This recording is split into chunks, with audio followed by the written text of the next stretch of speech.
Petroleum मसनूआत की कीमतों में इजाफा, इमरान खान ने हुकूमत को नाअहल करार दे दिया। PTI के चेयरमैन इमरान खान ने कहा कि हुकूमत ने अवाम को कुचल डाला। पेट्रोल, गैस, बिजली और डॉलर की कीमत में इजाफे से मुल्क में महंगाई 35% तक बढ़ने का इम्कान है। इमरान खान का अपने ट्वीट में कहना था कि करप्ट और नाअहल इम्पोर्टर सरकार के हाथों मईशत की बद इंतजामी का ये आलम है कि इसने डीजल और पेट्रोल की कीमतों में ताज़ा इजाफे और डॉलर को 262.6 रुपए पर पहुँचाकर अवाम और तनख्वाहदार तबके को कुचल डाला है। उन्होंने मजीद कहा कि अब 200 अरब के मिनी बजट के साथ बिजली और गैस की कीमतों में इजाफा और 35% की गैर मामूली महंगाई मुतवक्के है।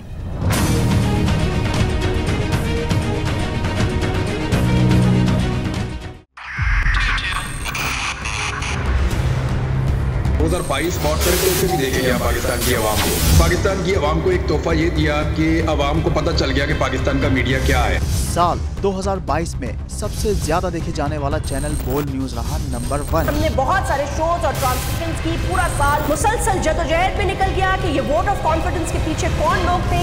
तोड़े रेटिंग के सभी रिकॉर्ड। सोशल मीडिया पर भी सबसे ज्यादा तेजी से 2.4 बिलियन व्यूज का संगे मील अबूर किया।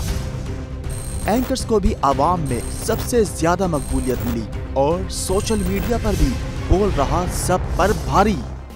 सब्सक्राइब करें और बेल दबाएं ताकि कोई खबर रह न जाए।